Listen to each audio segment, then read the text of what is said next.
تفریق جو ہے وہ پیداوار کو، زمین کی پیداوار کو، انسانی نسل کو اور حیوانات تک کو متاثر کرتی ہے۔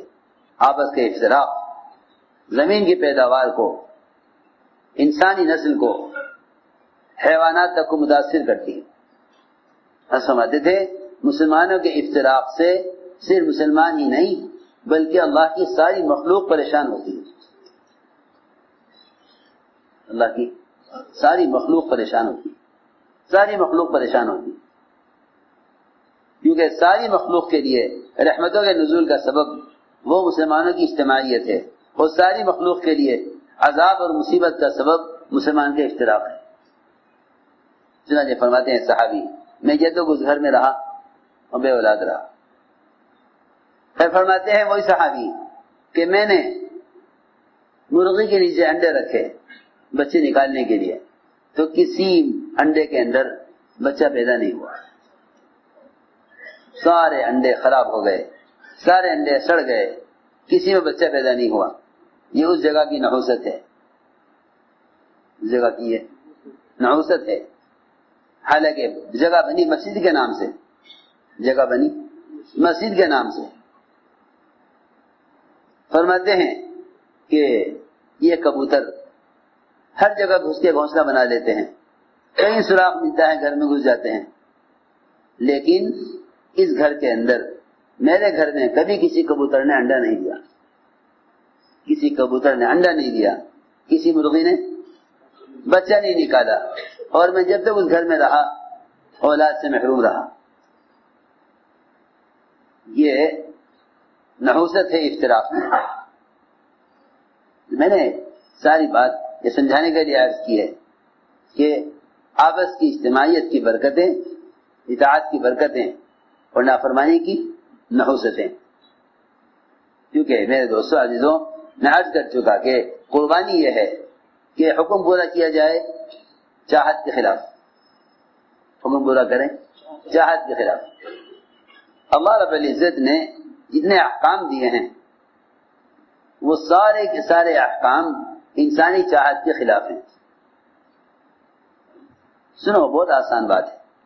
بھوک کا تقاضا رکھا، روزہ فرض کر دیا، بھوک پیاس کا تقاضا، ملائکہ روزہ نہیں رکھتے، کیوں؟ اس لیے وہ روزہ ہی کیا جب ان کے اندر بھوک کا تقاضا نہیں۔ مستقل ملائکہ سجدے میں ہیں، رکوع میں ہیں، قیام میں ہیں، ان کی عبادت کیوں مجاہدہ؟ کیونکہ نیند کا تقاضا نہیں۔ انسان کو اللہ رب العزت نے احکام کا مکلف بنایا ہے، حکم دیا ہے روزے کا، حکم دیا ہے روزے کا، اور کھانے پینے کی تقاضا پیدا کیا۔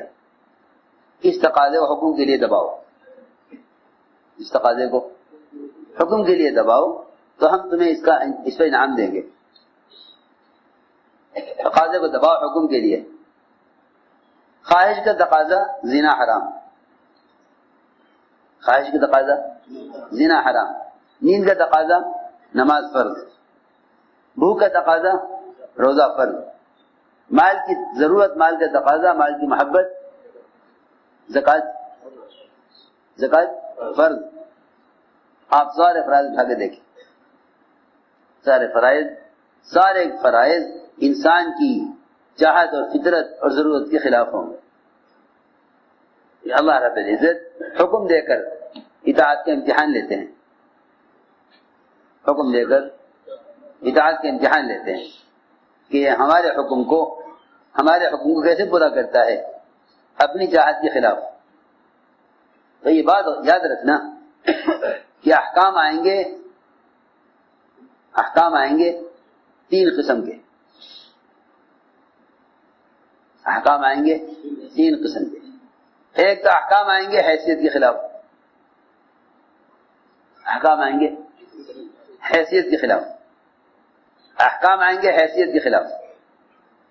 دوسرے احکام آئیں گے جذبے کے خلاف، احکام آئیں گے جذبے کے خلاف۔ میں عرض کر چکا صحابی کا جذبہ اونٹ ذبح کرنے کا، حکم آیا کہ نہیں کرنا۔ تیسری بات یہ ہے کہ حکم آئے گا معمول کے خلاف. یہ بہت سمجھنے کی بات ہے. حکم آئے گا معمول کے خلاف. ایک معمول چل رہا ہوگا تو حکم آئے گا اس کے خلاف کہ اب ایسے کرنا ہے. لیکن ان تینوں لائنوں میں لوگ فیل ہو جاتے ہیں. جب حکم آتا ہے حیثیت کے خلاف تو کہتے ہیں کہ یہ ہمارے ساتھ زیادتی ہو رہی ہے، ہمارے ساتھ زیادتی ہو رہی ہے. حکم آتا ہے جب حیثیت کے خلاف تو کہتے ہیں ہمارے ساتھ زیادتی ہو رہی ہے. سنو غور سے. اللہ نے فرشتوں کو حکم دیا کہ سجدہ کریں آدم علیہ السلام کو. سارے ملائکہ کو حکم دیا کہ سجدہ کرو آدم علیہ السلام. سب نے حکم پورا کر دیا. بھائی حکم ہے، ہم حکم کے آگے ہم کچھ نہیں سوچ ہی نہیں سکتے کہ یہ حکم کیوں ہے. حکم کی علت کو سوچنا بھی نافرمانی کے لیے کافی ہے. حکم کی علت مت سوچو کہ اس حکم کی کیا وجہ ہے، اللہ نے فلاں حکم کیوں دیا ہے. نہیں، اطاعت کرنے والے علت ہی سوچا کرتے. جو علت سوچتے ہیں وہی اطاعت کرنے میں شک میں رہتے ہیں، کریں نہ کریں، نقصان ہوگا نفع ہوگا. میں عرض کروں گا ابھی کہ جو لوگ تردد میں رہے وہ ناکام ہو گئے، جنہوں نے حکم پورا کر دیا وہ کامیاب ہو گئے. وہ سوچ میں پڑ گئے کہ اس حکم کے پورا کرنے کا فائدہ ہے یا نقصان ہے. یہ حکم پہلے تھا اب نہیں ہے. میں عرض کروں گا، میں نے شروع میں عرض کر دیا تھا کہ تمام غیبی نصرتیں اور برکتیں اور فتوحات اطاعت کے ساتھ ہیں. اللہ منٹوں میں سارا میدان چھین کر غیروں کو دے دیتے ہیں. اگر یہ سوچ کر حکم چھوڑ دیا جاوے کہ یہ حکم پہلے کے لیے تھا اس وقت کے لیے نہیں ہے. سنو غور سے. چنانچہ سب نے سجدہ کیا سوائے ابلیس کے. سوائے ابلیس یا نہیں، میں سجدہ نہیں کروں گا. کیوں؟ یہ بات یہ ہے کہ ہم پرانے ہیں یہ نیا ہے. بات صرف یہ ہے انا خیر من، انا خیر من، کہ یہ پرانا ہے میں پرانا ہوں یہ نیا ہے. میں اعلیٰ ہوں یہ ادنا ہے. آگ کی صفت اوپر کی طرف جانا ہے، مٹی کی صفت نیچے کی طرف آنا ہے. میں روشن ہوں یہ تاریک ہے. مٹی سیاہ ہے اور میں روشن ہوں.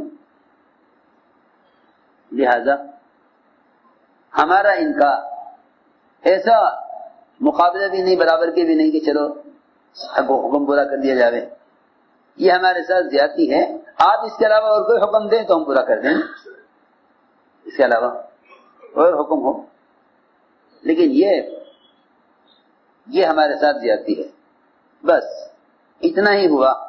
اللہ تعالی نے فرشتوں کی جماعت میں سے نکال کے باہر کر دیا، کیونکہ جو اللہ کی اطاعت سے، اللہ کے رسول کی اطاعت سے پھر جاتے ہیں وہ یقیناً دنیا میں کسی فتنہ کا شکار ہوتے ہیں، یقینی طور پر.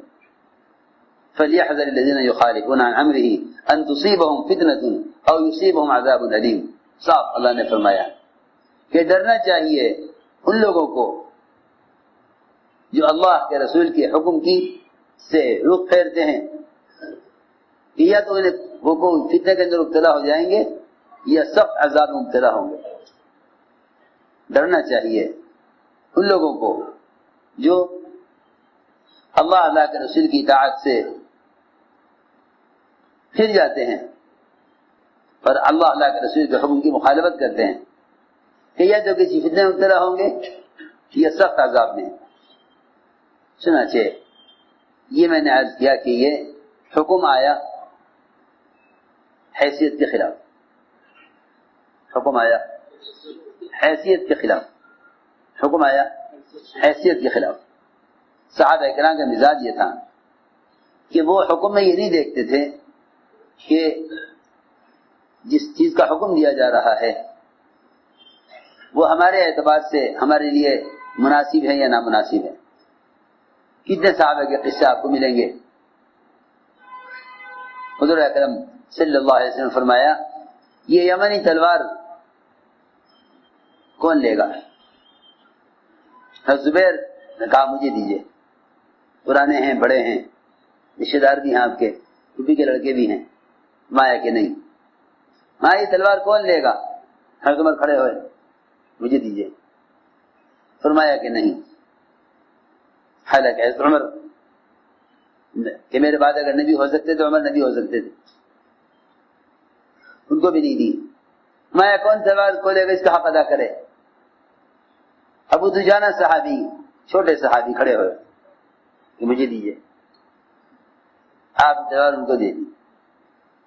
وہاں صحابہ کرام میں یہ بات نہیں تھی کہ ہم بہتر تھے، ہم پرانے تھے، ہمیں کیوں نہیں دی گئی، اسے کیوں دی گئی۔ کوئی ایک صحابی ایسا نہیں ملے گا جو کسی صحابی کو کوئی درجہ ملنے کی وجہ سے کام سے پیچھے ہٹ جاوے کہ جی آپ نے پرانوں کو تو پیچھے کر دیا، نئے کو آگے کر دیا، لہذا ہم تو کام جب کریں گے جب آپ ہمیں آگے رکھیں پرانوں کو اور بعد والوں کو پیچھے رکھیں۔ آپ نے اسلام میں داخل ہونے کے وقت بھی بعض صحابہ سے یہ عہد لیا ہے کہ میرے بعد دوسروں کو تم سے آگے بڑھایا جائے گا تو تم کام سے پیچھے نہیں ہٹو گے۔ یہ آپ نے بیعت لی ہے صحابہ سے۔ واسع بن اسقع رضی اللہ تعالیٰ عنہ سے اسلام میں داخل ہونے کے وقت اس شرط پر بیعت کیا، آپ نے اس شرط پر بیعت کیا ان کو جب وہ اسلام میں داخل ہو رہے تھے، کفر سے اسلام میں آ رہے تھے۔ یہ نہیں فرمایا میرے بعد نماز نہیں چھوڑو گے، زکات دینا نہیں چھوڑو گے، روزہ رکھنا نہیں چھوڑو گے، یہ نہیں فرمایا۔ یہ فرمایا کہ میرے بعد دوسروں کو تم سے آگے بڑھایا جائے گا تو تم کام سے پیچھے نہیں ہٹو گے۔ یہ کہ تمہیں ہر حال میں سننا اور ماننا ہوگا، تنگی ہو فراخی ہو، دل چاہے یا نہ چاہے، ہر حال میں اطاعت کرنی ہوگی۔ کہاں ہم اس کے لیے تیار ہوں۔ آپ فرمایا کہ یہ بھی یاد رکھو کہ میرے بعد دوسروں کو تم سے آگے بڑھایا جائے گا تو تم کام سے پیچھے نہیں ہٹو گے۔ حضرت واسع بن اسقع نے کہا مجھے یہ بھی منظور ہے، تب آپ نے بیعت فرمایا۔ آپ کی بیعت کی شرائط میں سے تھا یہ کہ تم میرے بعد کام سے پیچھے نہیں ہٹو گے۔ تو میں عرض کر رہا تھا کہ احکام آتے ہیں حیثیت کے خلاف، احکام آتے ہیں حیثیت کے خلاف۔ جس طرح میں نے عرض کیا کہ ابلیس کو حکم کہ آدم کو سجدہ کریں، یہ حکم حیثیت کے خلاف تھا، یہ حکم حیثیت کے خلاف۔ دوسری بات یہ ہے کہ پہلا تو امتحان ہے فرشتوں کا، دوسرا امتحان ہے انبیاء علیہ السلام کا۔ امتحان ہے انبیاء علیہ السلام کا کہ تم حکم پورا کرو جذبے کے خلاف۔ نبی کا جذبہ اولاد کا ہے، انبیاء علیہ السلام اللہ سے اولاد چاہتے ہیں اس دین کی حفاظت کے لیے، اس امانت کی حفاظت کے لیے جو امانت اللہ کی طرف سے لے کر آئے ہیں، جو امانت اللہ کی طرف سے لے کر آئے ہیں اس کی حفاظت۔ انی خفت الموالی من ورائی وکانت امرأتی عاقرا فہب لی من لدنک ولیا، کہ مجھے اپنی اولاد میں ایسا بیٹا چاہیے جو میرے بعد اس امانت کی حفاظت کرے۔ اللہ تعالی نے زکریا علیہ السلام کو 120 سال کی عمر میں بیٹا دیا، بیوی کی عمر 90 سال، ان کی اپنی عمر 120 سال، 120 سال کی عمر۔ وَحَنَ الْعَظْمُ مِنِّي وَاشْتَعَلَ الرَّأْسُ شَيْبًا، سر سفید ہو چکا، ہڈیاں کھل چکی، لیکن تجھے اولاد کے دینے میں کسی سبب کی ضرورت تو ہے، کیونکہ لوگوں کی امیدیں وہاں تک ہوتی ہیں جہاں تک اسباب ہوتے ہیں. اور سمجھتے تھے دعا کی قوت اسباب کی انتہا سے دعا کی قوت کی ابتدا ہوتی ہے. جہاں جہاں اسباب کی انتہا ہو جاتی ہے وہاں امید کی بھی انتہا ہو جاتی ہے. ہمارا مزاج یہ ہے جہاں اسباب ختم وہاں امید بھی ختم، جہاں تک اسباب ہے وہاں تک امید ہے. فرماتے ہیں ایسے لوگ اللہ کی ذات عالی سے ظاہر کے خلاف فائدہ نہیں اٹھا سکتے، کیونکہ وہ یوں کہیں گے کہ اللہ نے کرنے کے لیے اسباب بنائے ہیں، جہاں تک اسباب ہیں وہاں تک امید ہے، جہاں اسباب نہیں وہاں نہ امیدی ہے. حالانکہ اللہ سے امید کی ابتدا اسباب کی انتہا سے شروع ہوتی ہے. اللہ سے امید کی ابتدا ہوتی ہے جہاں اسباب کی انتہا ہوتی ہے. میں عرض کر رہا تھا کہ نبی اولاد چاہتے ہیں اس امانت کی حفاظت کے لیے جو اللہ نے دی ہے.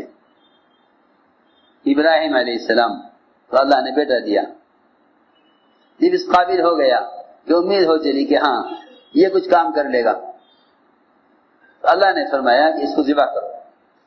اچھا ٹھیک ہے، یہ حکم ہے، حکم ہے جذبے کے خلاف کہ کریں گے کریں گے.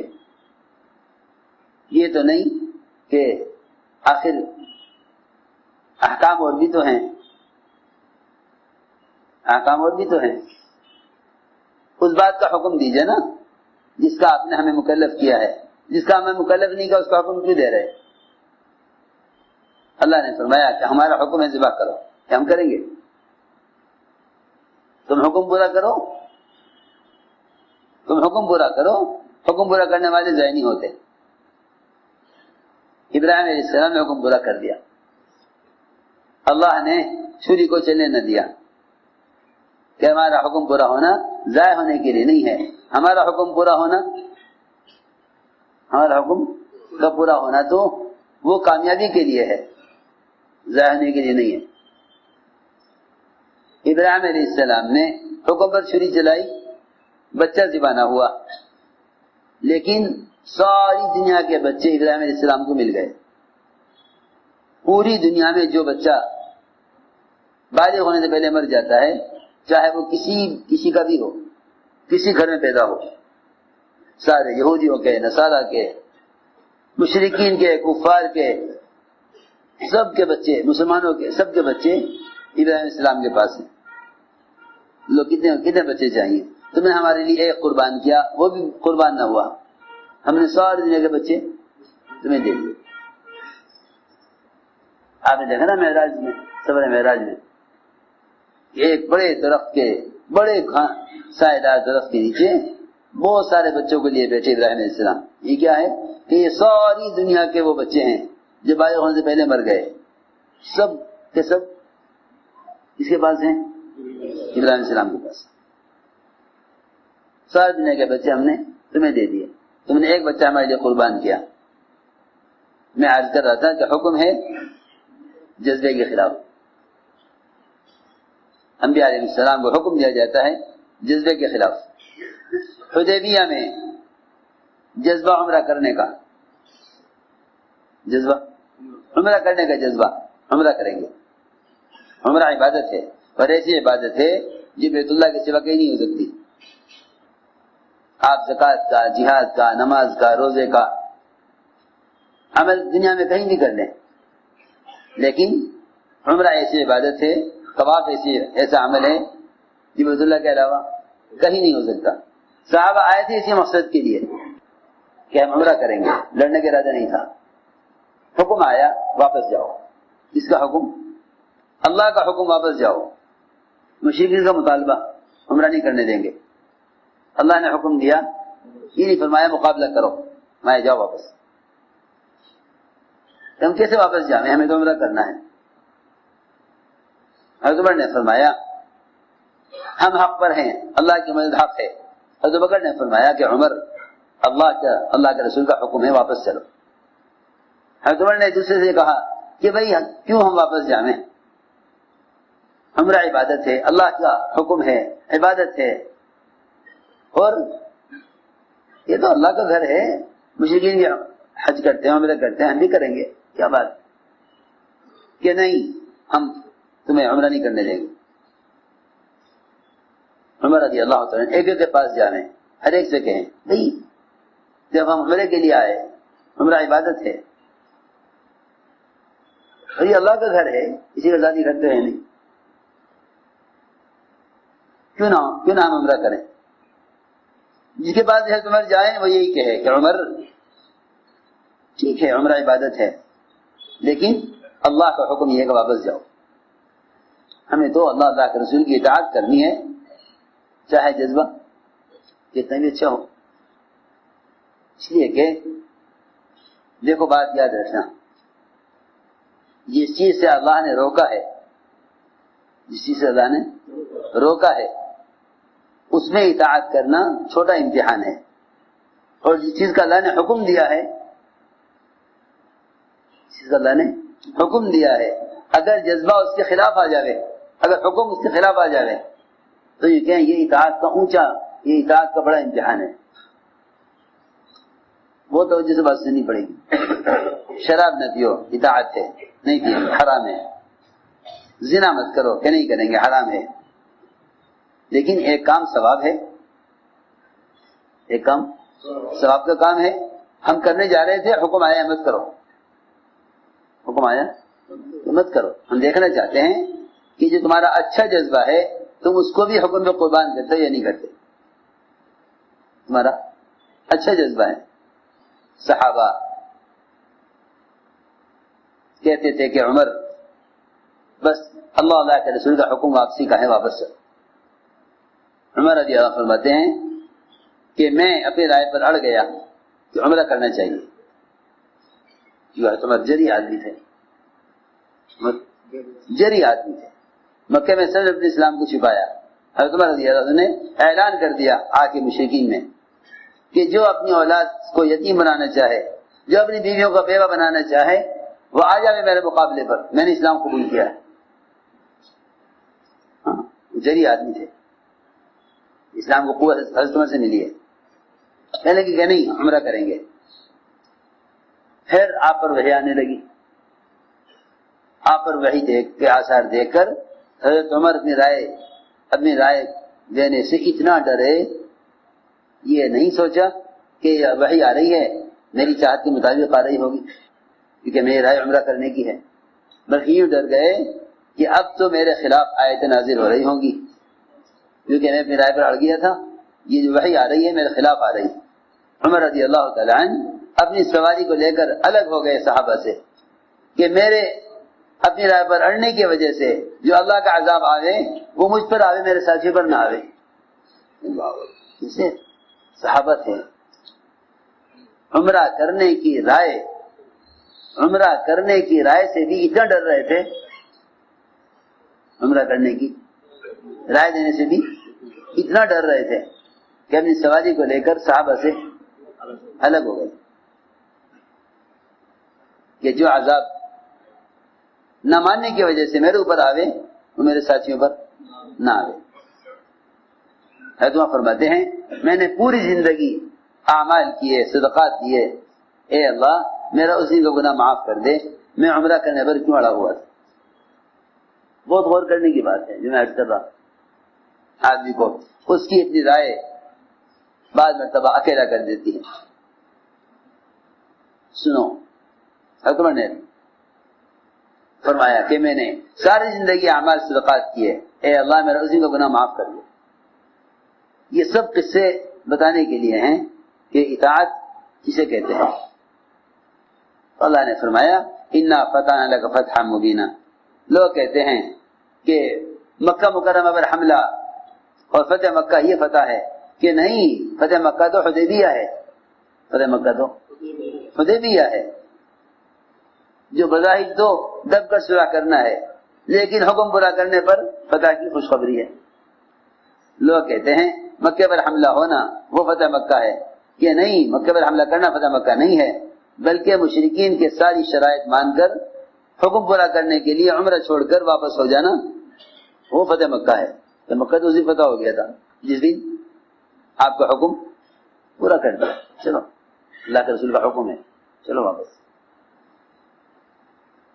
کیونکہ حکم کا پورا کرنا کامیابی ہے، جذبے کا پورا کرنا کامیابی نہیں ہے. لوگ بیچارے خوش ہوتے ہیں کہ ہم نے اپنی چاہت پوری کر دی، اپنی چاہت پوری کر دی، ہم کامیاب ہو گئے. نہیں، چاہت کا پورا ہونا کامیابی نہیں ہے، چاہت کے خلاف حکم کا پورا ہونا کامیابی ہے. سنو، یہ فرمایا کہ فتح مکہ وہ فتح مکہ نہیں ہے، حدیبیہ فتح مکہ ہے. حدیبیہ وہ فتح مکہ ہے، خود ہی فتح اللہ نے دی. کہیں پر؟ اپنے اچھے جذبے کو حکم پہ قربان کرنے پر. تو میں نے مثال دی ہے کہ حکم آئے گا جذبے کے خلاف، حکم آئے گا جذبے کے خلاف.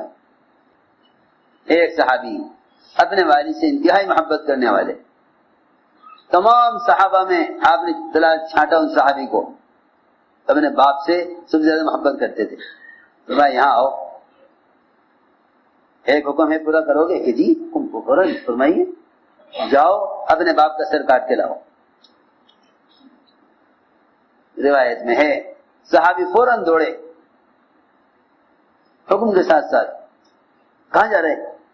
حکم ہے، باپ کا سر لینے جا رہا. نہیں، یہ پوچھا کہ باپ نے کیا کیا ہے، اس نے کیا غلطی کی ہے. آپ کا حکم پورا کر دیں گے ہم، اس سے انکار نہیں ہے، مگر ہم صرف وجہ معلوم کرنا چاہتے ہیں. کیا وجہ ہوگی؟ میرے باپ کا حق قدر کرنا چاہ رہے ہیں. کچھ نہیں، فوراً دوڑے. تمہیں کہاں جا رہے ہو؟